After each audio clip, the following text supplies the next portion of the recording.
the bike is running well. That's what I've been playing with this morning. Probably been another film about that, but now I'm working on the Riley. I'm actually about to pack up and go and cut the grass or something, but I'm looking at making the brackets for the rear lamps. So they're going to go here, and I've got stop lamp and reverse, stop lamp and indicator, sorry. And what I'm going to do is mount those vertically like that. Just seems like that looks better than crossways, I think.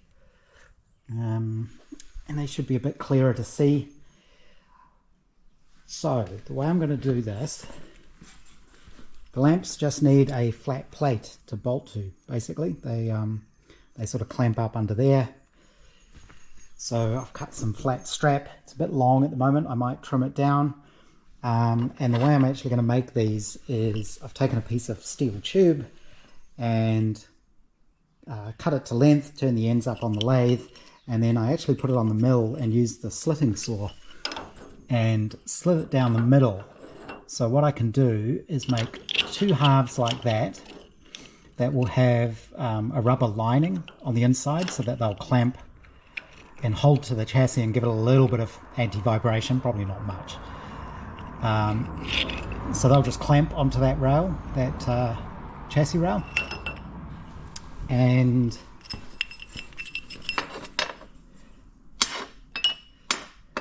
if you imagine they clamp like that, there'll be the vertical piece like this, and then there's another little plate that'll go on the back.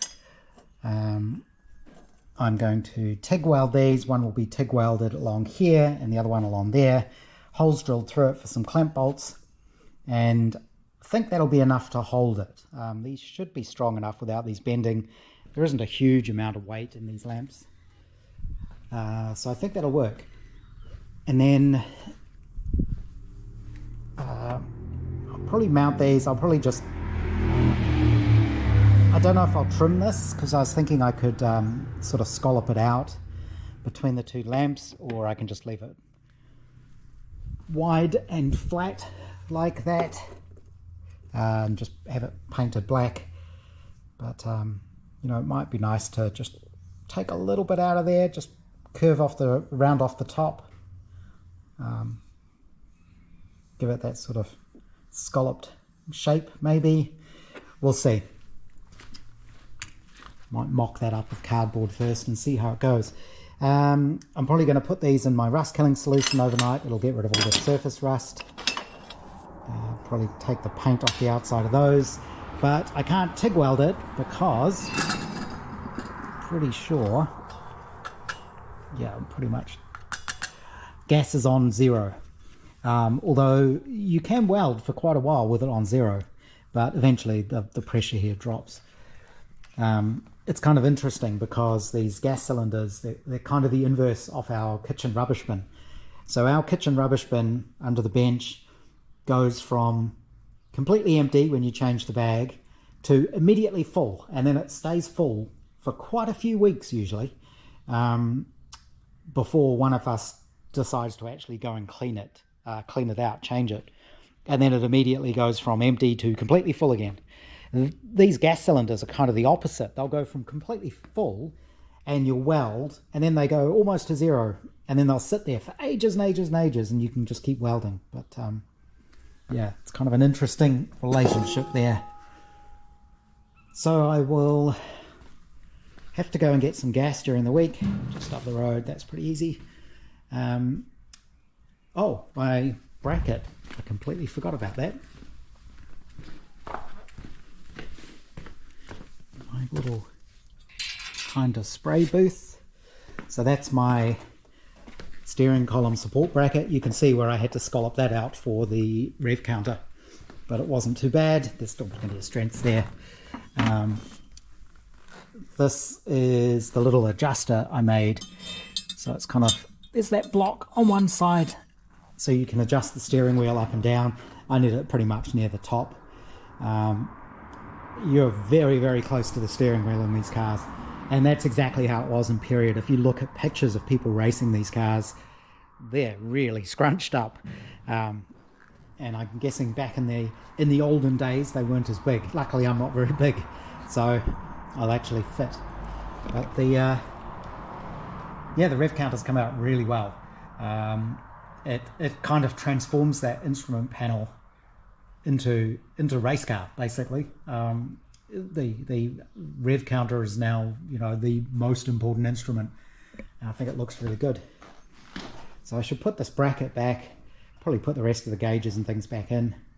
You can't see where I've welded it or added that little extra piece, so that's good. Can still get to the gear shifter, which is good. So then the next thing to do is find my steel, and I think I've run out of the cold rolled normal steel, but I have got some Zintex steel, the right thickness, so I may end up having to use that for the rear guards.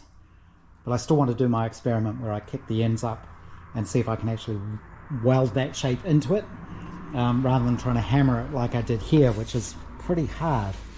It was quite hard to get these little kick-ups on the front. I did get there. They're not perfect, but again, you look at period pictures and they look a bit rough in some of them. So I think now I'm going to wire brush the outside of these and chuck them in the rust killing solution overnight, over the weekend basically. I didn't go to the swap meet today. I didn't really feel like driving an hour and a half each way. I don't really need more old car stuff. I've got all the bits I need, I think. And I don't really want to just keep buying more crap to put on shelves. I think I've got enough. So I gave that a miss. But tomorrow is the, I think it's the local district council are putting on this motorcycle thing at Southwards, the car museum I go to. So I'm going to go along to that and just see what's going on there.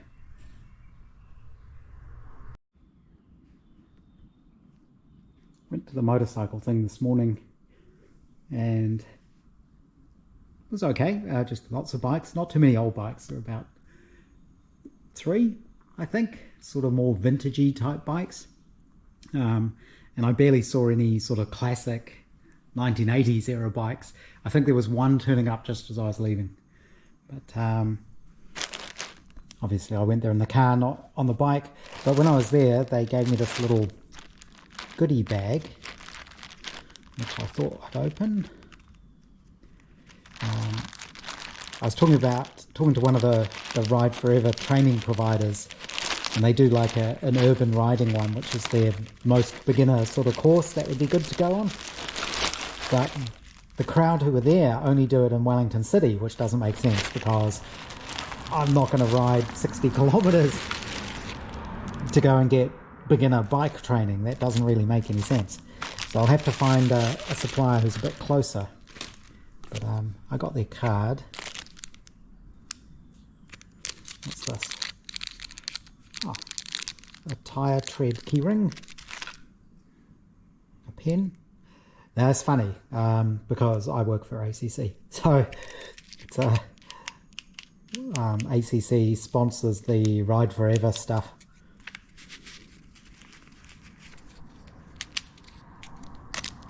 Jelly beans, that's good. What's this for?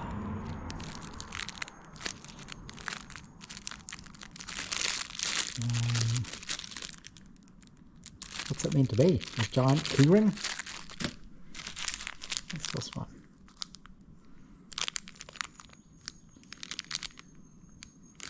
Oh, it's one of those hand warmer things where it's got the little cookie disc in it. So you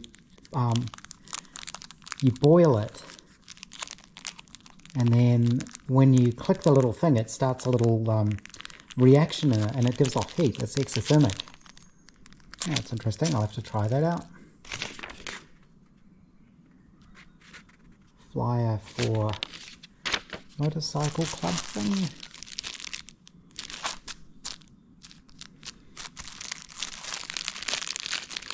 I think that's just a cleaning cloth. So these are the courses I want to do, and they're subsidized. So they're really cheap, like ridiculously cheap for what you get. So a whole day training on the bronze course is $20. The urban one, which is the one for brand new people, that's 4 hours, that's $20. And then you've got silver and gold, and even those are only $50 a day, and that's for a whole day's training. So they're really quite heavily subsidized, but really good value, and people seem to think they're quite good.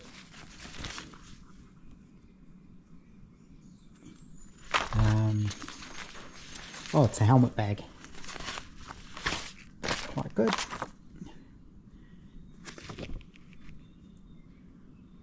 Checklist.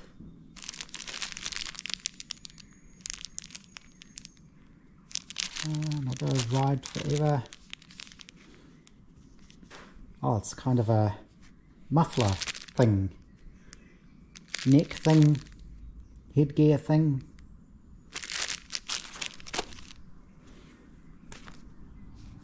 Another Ride Forever cloth.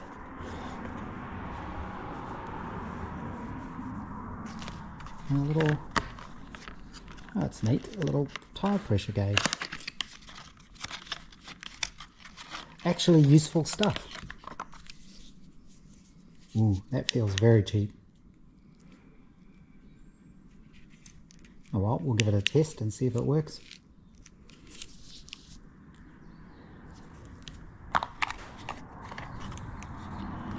But yeah, it was worth going for that, I guess. Worth going just for the jelly beans. And a little keychain thing.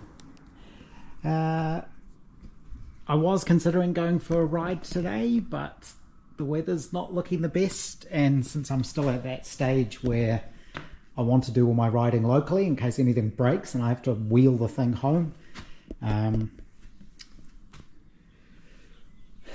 I'll leave it till a sunny day, but let's see if it starts.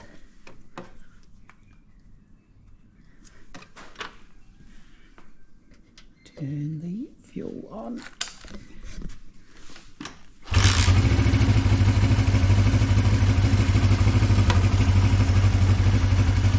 It's on half choke.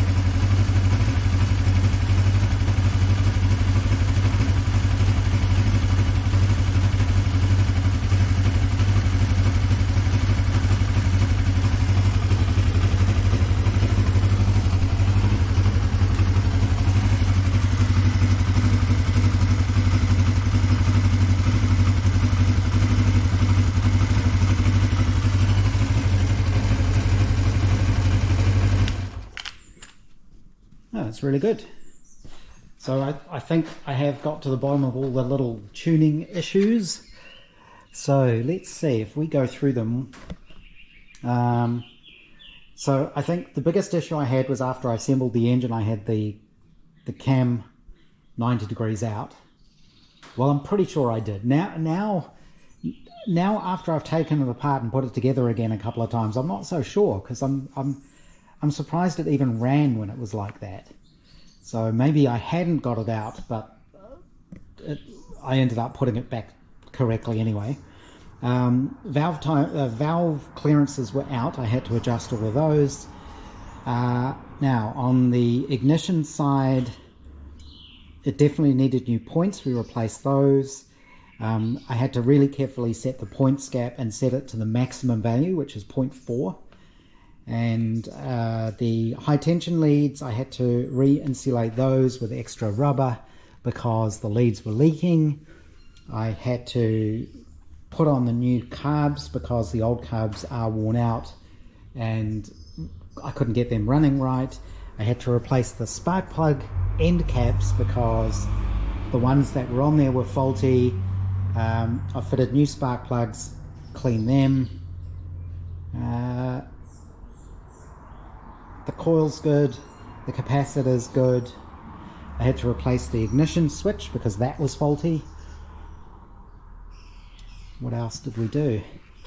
I do have a new clutch cable on the way because this is at the absolute limit of its adjustment, both down this end and up on the handlebars. So one of those is on the way. In terms of the restoration, we put a new clutch in it, new seals throughout. It's got a new cylinder barrel, new exhaust, new tyres and tubes, new bulbs I had to fit, a new seat lock, fuel tank's been cleaned out and red coated on the inside. What else did we do? New front brake pads, new rear brake, drum brakes, shoes, I guess you call them. New pistons, new rings, new chain, new rubber grips, new little boot thingies. I might order some more of those. I made that hole a little bit big where I punched that little hole out because I had to notch this for where the mirrors go. The mirrors need a good clean, which is what those cleaning cloths will be good for. I think that was it. People seem to complain about the front brakes on these, the feel of them, because it's cable operated disc, but it feels fine to me. You know, I've never ridden a bike with hydraulic brakes, so maybe they feel much better, but these feel fine to me. Definitely a lot more effective than the ones on the Velicet, let's put it that way. The little saddlebag, I noticed there were a few bikes there today at the meetup that had these, so they are handy. And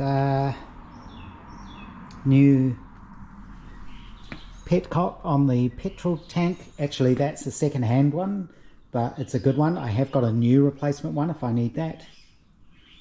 And just gave everything a really good clean up, and it seems good now. So time to just ride it. It probably still needs some tweaking with the mixture and the needles and so on, but it's good enough to ride, and I want to be able to ride it a decent amount to be able to pull the plugs and see what the plugs tell me. So back onto the Riley. This is the important thing now, and I need to fish my little bits of steel, literally, out of my rust killer. Yeah, that's worked really well. That's just overnight. Should be some flat pieces in here. Right, like that.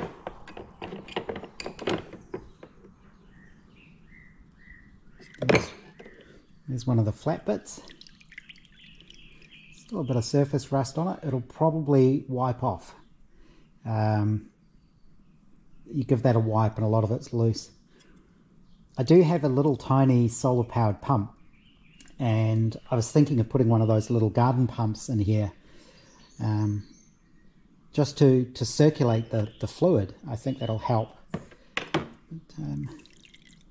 The little solar panels don't generate enough power indoors to actually power the thing, so maybe I need a little power supply or something. But I think what I'm going to do is pull those out, and I'm going to see if I've got just enough TIG gas to tack weld those. And actually I might drill the holes for all the mountings first. It's easier to do that when everything is a flat plate rather than welded to bits and pieces. The other thing I want to do is, again, have a bit more of a cleanup, get all this stuff up out of the way on the shelving somewhere. I need to sort out what I'm going to do with all this spare Velicet stuff. I don't really need to keep it. There's almost a whole second bike's worth there, so might be worth just selling that. I might just keep something like the or even the cylinder barrels. I was thinking about keeping those just in case I need them later on, but realistically these seem to be working. I'm not going to wear them out. So, you know, I'll keep this bike and keep it going. But I don't like the idea of just having tons and tons of spares sitting on shelves that you honestly never end up needing or using, and they just kind of go to waste. I'd rather it go to someone else who can use them, so maybe need to sort that out. But yeah, bit of a cleanup today, I think. get everything back to normal, and I need to start digging around in my steel. I think that's all I've got of the non-zinc steel. And of course the problem with the rear guards is you cut these side pieces and they waste a lot of steel because they're big curves. You can't sit them inside each other because they're all the same radius. You can to some degree, but you still end up wasting quite a bit of steel. But I might have a quick putter around the garden on the bike just because I can, although the grass is quite slippery, so I need to be careful of that.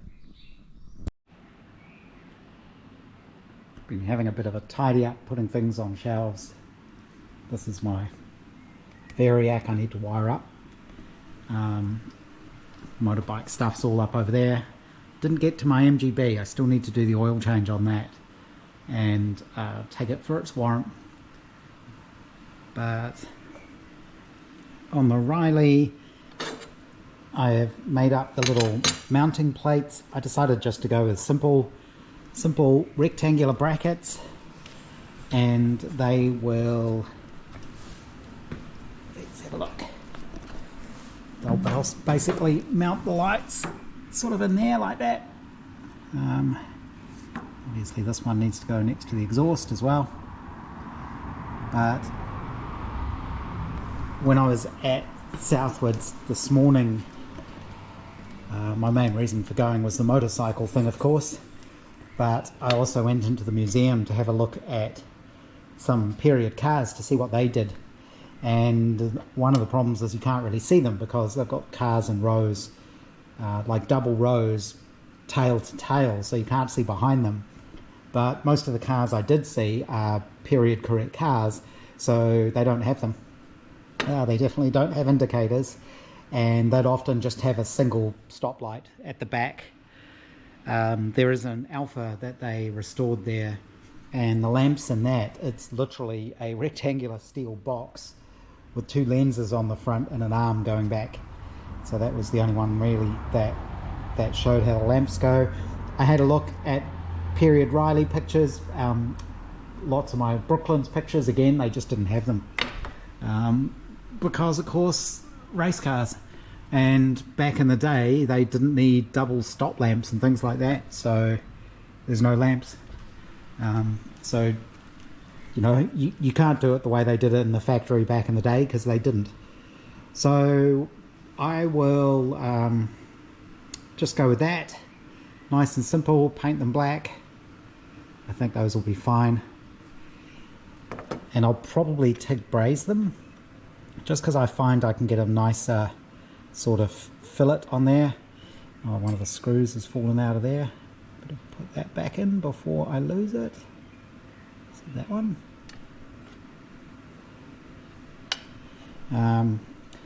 These lamps come with two washers. There's a wavy washer and a sort of one of those sort of, it's not really a spring washer. What are they called? I've forgotten what they're called. It's a shake-proof washer anyway. So I'm not sure how these go. I think this one goes on this side and this one at the back. That would make sense. Unless it's, this goes on so it bites into the metal and that goes under the nut. I'm not really sure. The other thing I think I'll have to do is make up a couple of little tools to be able to tighten these up. You can see the nuts on these are just sort of split. I've just noticed that. Oh, there's a bulb in there. Huh. I've just noticed that I've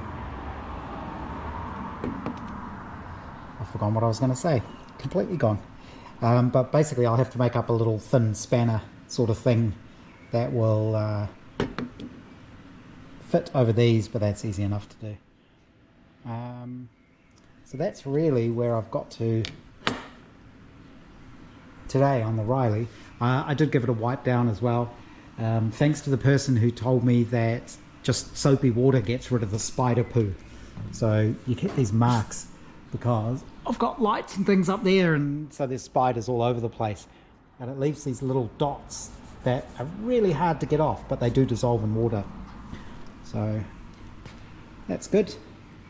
The other thing I need to do is drill the holes for the front lamps, which are these, and these are dual bulb.